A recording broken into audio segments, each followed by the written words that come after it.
Land Cruiser Prado 90.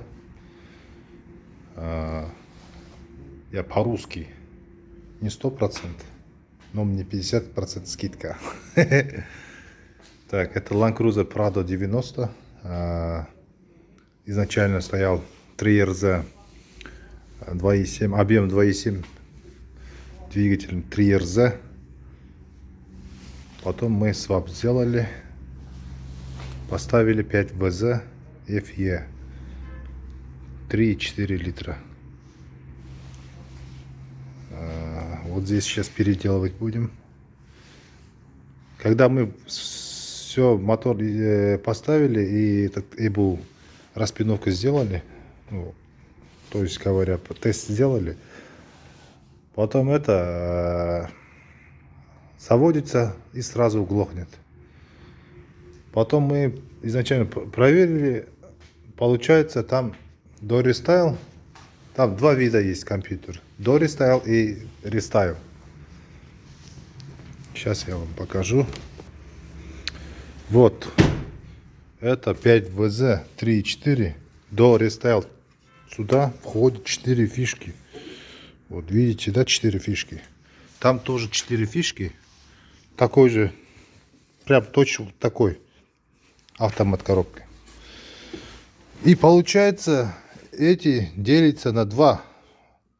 У этих последней версии, по-моему, это 99 год. Здесь есть иммобилайзер. Вот запомните, если кому надо, будете знать. Там есть иммобилайзер. Можно и там по интернету сказали, здесь можно там ковыряться и эмулятор поставить.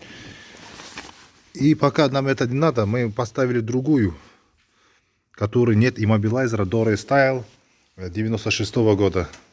Вот такие компьютеры надежные, нормально, там иммобилайзер, все нету. Так, потом поставили и все, заводится. Потом опять глохнем. Заглох. Завели, а потом глохнет. Получается, вот здесь, ну, то есть корпус и этот гофра, там туда, вот этот, где фишка, забрал, да? Ну, получается, вот за спинку сделать, да? Надо МРВ. Здесь пятипиновые. Там вот так поставишь этот датчик ДМРВ, нормально заводится, потом не глохнет, нормально работает, стабильно. А если вот GoPro у вас большой, и туда вот эта сама головка, вот этот датчик, который резистор стоит, измеряющий датчик, вот этот туда не доходит на центр. Вот, мы уже поняли, вот так зажали GoPro, потом нормально заводится, а потом отпускаем руку, она свободно стоит, и этот GoPro назад отходит вот этот датчик, поэтому он не заводится и потом обратно глохнет. Мы все это проверили, и на ура, все нормально, отлично работает. Теперь у нас маленький нюанс. Вот здесь щиток прибора от 3RZ. Мы распиновку все сделали.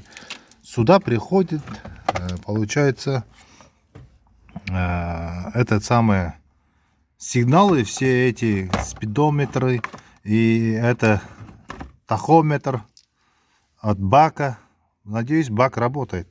Потом насчет воды, этот измеряющий индикатор работает нормально. Здесь вообще нету чека. Потом вот эти парковки, нейтрал, нет, задний ход, R. Куда надо поставишь вот эти R, D. Здесь вообще заглушено стоит. Не, из завода так.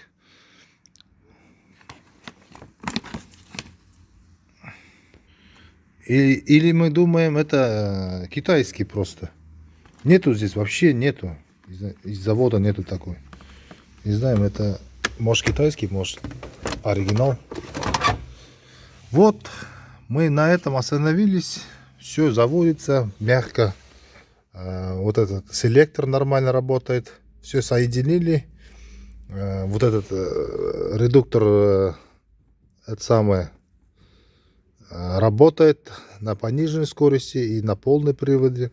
Все отлично, без нареканий, отлично работает. Вот Toyota Land Cruiser, правда, 90-е. Получается, остальное электричество там все нормально, отлично работает. Вот здесь вам маленькую историю расскажу. Изначально вот этот Прадо был праворульный, понимаете? И вот эти, которые салонные и от бензонасоса, реле бензонасоса, все там остались, где пассажирская. А здесь ничего нету. Ничего нету. Сейчас фонарика нету. Вот. Нормально сделали. Все работает. И на этом канале, на моем канале, вот, который вы смотрите, можете поковыряться. Там есть, где заведенный наш прадик нормально заводится, туда-сюда ходит. Или потом, после этого мы загружим. Извините, еще такой маленький нюансик. Вот здесь выпускной коллектор. Там выпускной коллектор. Когда мы мотор брали, забыли или не было, не знаю. Вот этот выпускной коллектор все стоит. Там дальше на резонатор и на этот катализатор. Остальной трубы нету. Поэтому мы заводим. В гараже здесь все бардак стоит. Ну, первый раз делаем свап.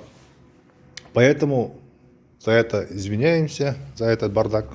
Потом мы будем нормально чистить гараж. И потом посмотрим. Всем спасибо. Всем пока.